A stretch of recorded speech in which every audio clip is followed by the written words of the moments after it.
a diginin biton fima inga na soro kiye mogo kura de ima deli ka abonné an ka page sanfɛ fɔlɔ yani ka video in lajɛli daminɛ kana na ɲɛna k'i abonné i bɛ video in aimé o bɛ fanga di video ma ani ka courage do ana an ka baara la kana ɲina ka cloche de notification activer o b'a to an mana video kura fɛn o fɛn labɔ i bɛna bɔ a kalama.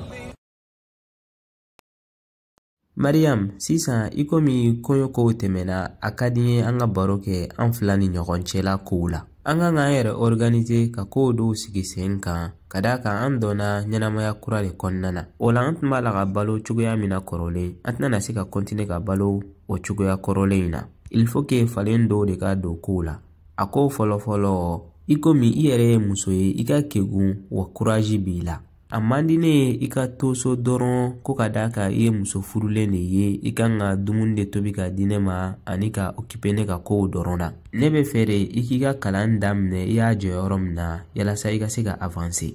I ka nin hakilinata in diyara n ye Amidu. Cɛ min bɛ miiri nin kɛcogoya la a ka dɔgɔn. A bɛ cɛ caman hakili la k'a fɔ muso furukun ye dumuni tobi ni cɛ ka fini nɔgɔ ko dɔrɔn de ye. Nka tiɲɛ yɛrɛ la ne si sera hakɛya min na bi k'a fɔ ne de bɛna taga n sigi kilasi kɔnɔ n den filaw ni ɲɔgɔn cɛ ko ka kalan kɛ a ka gɛlɛn n bolo. Kilasi kɔnɔ kalan kɔni taara ka ne dan mun bɛ ne hakili la o ye feere de ye. Ne bɛ se ka feere dɔrɔn de kɛ nin wagati in na ka musofiniw feere walima sanbaraw ani parfɛnw o n'a ɲɔgɔnna wɛrɛw ka d'a kan kabini denmisɛnniya la o de tun ka di ne. N'a kɔni tɛ k'i ma baasi ye n bɛ fɛ ka o de daminɛ.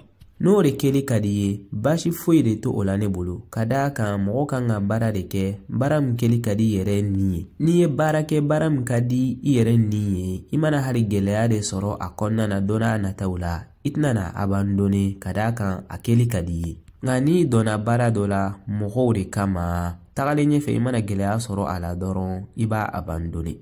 Ne kɔni labɛnnen don i dɛmɛni kama i bɛ se ka business plan dilan a mana bɛn hakɛ o hakɛ ma i b'a fɔ ɲɛna.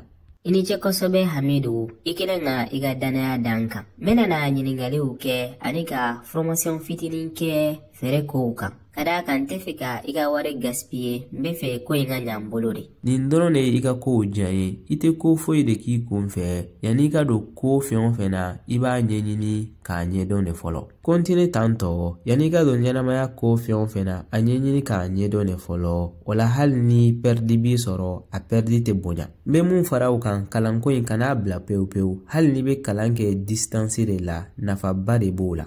Misaliyala communication o bɛɛ bɛ se ka kɛ sababu ye k'i ka fɛɛrɛ nɔgɔya i bolo. I ye tiɲɛ fɔ o la ni n ka programme jateminɛ ni temps fitinin bɛ n bolo ni bɛ se ka kalan dɔ kɛ en distance o bɛ sɔn ka n nafa kosɛbɛ. Nin de y'i kɔdiya ye wagati bɛɛ hakilina ɲumanw de b'i bolo k'o proposer na. Baasi foyi t'a la ne terikɛ dɔ yɛrɛ bɛ yen a bɛ formation kɛ mɔgɔw kun e-commerce la. N b'a lajɛ k'i ka kuma ɲɛfɔ a ɲɛna a bɛ se ka ko min kɛ i ye. N'i kɔni y'o formation suivi i bɛna nafa ye. Amidu, tiɲɛ yɛrɛ la ne t'a dɔn n bɛna na i waleɲuman dɔn cogoya min na. I b'a la ka ko min kɛ ne ni n denmuso ye. N bɛ dugawu de kɛ Ala ka barika don i ka kow la k'i kɔlɔsi k'i mɛn an kɔrɔ.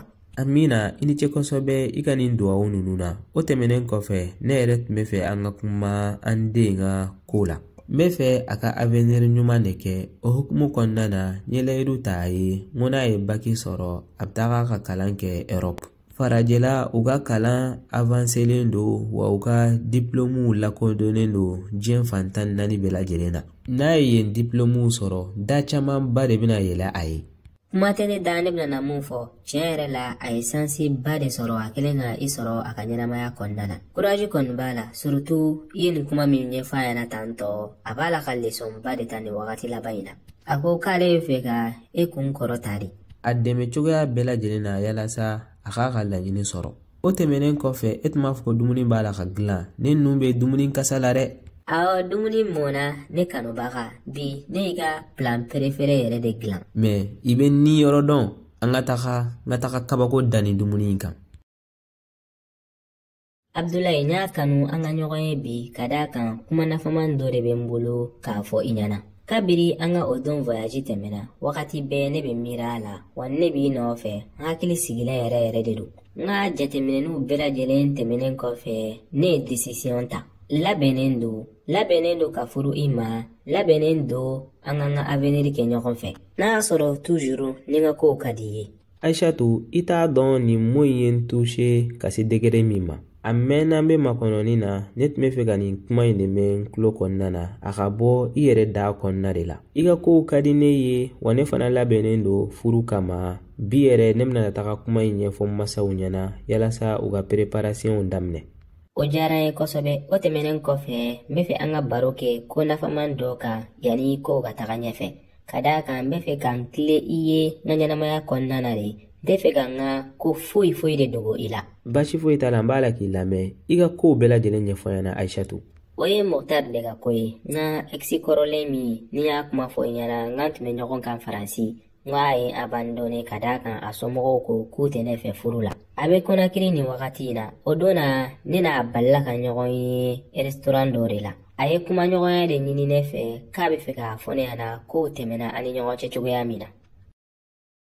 A ko k'ale masaw y'ale don jagoya furu dɔ de la, ko y'ale cousine dɔ de d'ale ma, k'ale nisɔndiyalen tɛ a ka furu kɔnɔna na yɛrɛ. A ko k'ale nimisalenba de don kun min y'a to ale ye ne abandonné, ko ni ne jɛnna n'a ye k'ale b'a muso furu sa ne kama yalasa ka ne furu. Nka ne m'o tan d'a ma dɛ, ne ko n k'o tɛ se ka kɛ tuguni, ka d'a kan ne ye page tourné sisan ne ni mɔgɔ kura de bɛ ɲɔgɔn fɛ, n bɛ mɔgɔ min fɛ, a bɛ n fɛ, a bɛ n bonya, a b'a ka kanu bɛɛ lajɛlen yira n na. Kuma laban na ne y'a f'a ɲɛna n ka ɲɔgɔn ye dabila, an ka kuma ɲɔgɔnya tigɛ an ni ɲɔgɔn cɛ, o de ka ɲi ne n'ale bɛɛ lajɛlen ma. I ni ce kosɛbɛ Aishatu, i kelen ka labɔ nin ko in kalama. Ne nisɔndiyara yɛrɛ de. N'i tun ye mɔgɔ dɔ ye, i tun bɛ se ka nin kuma in dogo ne na. Nka i sera ka courage sɔrɔ ka nin kuma in ɲɛfɔ ne ɲɛna. Nin b'a yira ne na k'a fɔ i ye mɔgɔ tilennen de ye. Ko min tɛmɛna aw ni ɲɔgɔn cɛ, ne y'a faamuya wa ne tɛna na i juger o ko in na. Nafa bɛ mun na dɔrɔn ne bolo o ye i kelen ka i tilen ka kuma tiɲɛ fɔ an ɲɛna. Bi fɔ kosɛbɛ i kelen k'an faamuya, n'o tɛ ne yɛrɛ tun siranna dɛ, n ko ni ye kuma in fɔ i ɲɛna i kana na taga faamuya kɛcogoya wɛrɛ la, a kana k'i hakili la k'a fɔ halisa sentiment dɔ de bɛ ne bolo ka ɲɛsin a ma. Nka i ye maa hakiliman de ye, o de la wagati bɛɛ ne b'a fɔ ne ye sansi ba de sɔrɔ n kelen ka i sɔrɔ n ka ɲɛnamaya kɔnɔna na. I dɔrɔn tɛ, ne fana ye sansi ba de sɔrɔ k'i sɔrɔ n ka ɲɛnamaya kɔnɔna na, n'o tɛ ne fana belesera dɛ. Nka kuma dɔw la Ala b'i jɛ fɛn dɔw la, a bɛ tila k'a falen fɛn wɛrɛ la mun hɛrɛ ka bon i ma ka tɛmɛ kɔrɔlen in kan. Bi de ne y'o dɔn, ne fana bɛna na k'i fɛ k'i bonya ka n ka kanu bɛɛ lajɛlen yira i la. N dalen b'i la o ko la Abdulayi, i ni ce kosɛbɛ, i kelen ka i ka wagati di yan nɔ ka lamɛn ka tila k'an faamuya. Kana na jɔrɔ yɛrɛ, ne b'i fɛ an ka avancer an ka ɲɛnamaya kɔnɔna na, an ka ɲina an ka passew kɔ. Ne ba, ne nana kibaruya duman dɔ de fɔ i ɲɛna. Ne ni Aishatu de bɔra kuma na sisan, a sɔnna k'a bɛ furu ne ma. Ne nisɔndiyara ni ko in ye kosɛbɛ, n b'a jigiya an kan ka furu organisation daminɛ. Tiɲɛ yɛrɛ la o ye kibaruya dumanba de ye n denkɛ, nka yanni an ka avancer kow la i yɛrɛ bɛ ne dɔn. Ne tɛ don ko foyi de la n kun fɛ, il faut que n k'a ɲɛɲini k'a dɔn de fɔlɔ. Furu tɛ cérémonie dɔrɔn ye dɛ, furu ye si ni si de ye. Yani an ka avancer, est-ce que i b'a fɛ yɛrɛ la wa? Ni n ko est-ce que i b'a fɛ yɛrɛ, n kan tɛ da la kanu ma dɛ, n kan bɛ dusukun la kanu yɛrɛ de ma. I bɛ fɛ k'a furu k'a kun kɛ, i b'a fɛ aw ka avancer ɲɔgɔn fɛ dɛ wa, walima i bɛ fɛ k'a furu k'a kun kɛ k'i ka patron den de don, wariba de b'a bolo, n'i m'a furu i bɛna perdre jɔyɔrɔ in na. Ne tɛna nkalon tigɛ i ye ne ba, ne t'a fɛ i n'a fɔ n ka sa a nɔfɛ, nka tiɲɛ yɛrɛ la a ko ka di n ye, ka d'a kan mɔgɔ min don a ka kegun a kunkolo b'a kan da la. Ni ne n'a bɛ ɲɔgɔn fɛ, lafiyalen don wa hakili sigilen don. Ne bolo kanu bɛ tila ka na wagati kɔfɛ, n'o tɛ ne t'a la ka furu intérêt ko kama dɛ. N denkɛ, mɔgɔ tɛ don furu la ko ka d'a kan kanu bɛ na kɔfɛ dɛ. Ni e donna furu la ni kanu mana kɔfɛ dun, ni e nana den sɔrɔ a nɔfɛ ka taa sɔrɔ e dusukun bɛ muso wɛrɛ de fɛ dun. Ne tɛ fɛ i ka don nin furu in na ko ka d'a kan Madina furu la i fana ka furu dɛ. Ɲɛnamaya in tɛ ɲɔgɔn dan ye, bɛɛ n'i ka kow kɛcogoya de don. Ɲɛnamaya in tɛ k'a fɔ mɔgɔ dɔw tilala e la dɔrɔn e fana ka boli o tigilamɔgɔ nɔfɛ. Ne bolo i ka temps ta i k'i hakili jagabɔ fɔlɔ. Ne ba, ne ma nin décision in ta n kun fɛ. Ne n'a ye wagati de di ɲɔgɔn ma ka ɲɔgɔn dɔn ka ɲɛ kosɛbɛ. An ye sorties kɛ, ne nana faamuya o de kɔnɔna na k'a fɔ mɔgɔ ɲuman de don an bɛ se k'an ka ɲɛnamaya kɛ ɲɔgɔn fɛ. Fɛn min ye Madina ka ko ye ne o page tourné a mɛnna ne ɲinɛna o kɔ ne bɛ fɛ ka avancer de. Baasi foyi t'a la n y'o faamuya. N bɛna na ɲininkali filanan k'i la. Est-ce que e bɛ muso in dɔn yɛrɛ yɛrɛ? E bɔra k'a ka jogo ɲumanw de fɔ. Nka est-ce que e b'a jogo jugu dɔw dɔn wa? Est-ce que n'a delila ka kɛlɛ wa? Walima ani mɔgɔ delila ka kɛlɛ i ɲɛna wa? Est-ce que delila ka dimine ye wa? Ka d'a kan ɲɛnamaya in kɔnɔna na i mana mɔgɔ jogo ɲuman dɔn i kan k'a ka jogo jugu fana dɔn de. I ye tiɲɛ fɔ ne ba, ne kan k'a dɔn de. Tiɲɛ yɛrɛ la ne tɛ se k'a fɔ n b'a jogo bɛɛ lajɛlen dɔn. Ka d'a kan mɔgɔ tɛ se ka mɔgɔ dɔn suko n'a dugusajɛ cɛ. Nka i n'a fɔ n y'a ɲɛfɔ ɲɛna cogoya min na kumaɲɔgɔnya bɛ an ni ɲɔgɔn cɛ an bɛ sorties kɛ wagati ni wagati. Ne kɔni b'a la ka effort kɛ nka mɔgɔ tɛ se ka mɔgɔ jogo bɛɛ lajɛlen dɔn dɛ. Hali e yɛrɛ ni ne fa a ye ɲɔgɔn dɔn san caman tɛmɛnen kɔfɛ de. I ye tiɲɛ fɔ o la. I yɛrɛ kɔni de b'i ka hɛrɛ dɔn ka d'a kan i tɛ denmisɛnnin ye tuguni. Nka nin ko in na i fa kɔni ɲɛ bɛ jɔyɔrɔ in de la dɛ. I bɛna na wari hakɛ min sɔrɔ ale ɲɛ bɛ o dɔrɔn de la. Nka ne kɔni ɲɛ t'o la dɛ. Ne ɲɛ bɛ i ka hɛrɛ de la. Est-ce que e ni nin muso in ye furu ɲɔgɔnmaw ye wa? Est-ce que nin bɛna na e la nisɔndiya i ka ɲɛnamaya kɔnɔna la wa? Est-ce que nin bɛna na e bonya k'i to i danbe la wa? N'i b'a dɔn k'a fɔ o jaabi ye awɔ de ye ne bɛ se ka dugawu dɔrɔn de k'i ye. I ni ce kosɛbɛ ne ba. Ne kɔni b'a essayer ka d'a kan mɔgɔ t'i to yiri sanfɛ k'i bin k'a mɛn. Mɔgɔ si de ka laɲini tɛ ka don furu la a ka tiɲɛ i bolo. Nka n'a tiɲɛna n bolo o bɛna na leçon dɔ de di yan nɔ.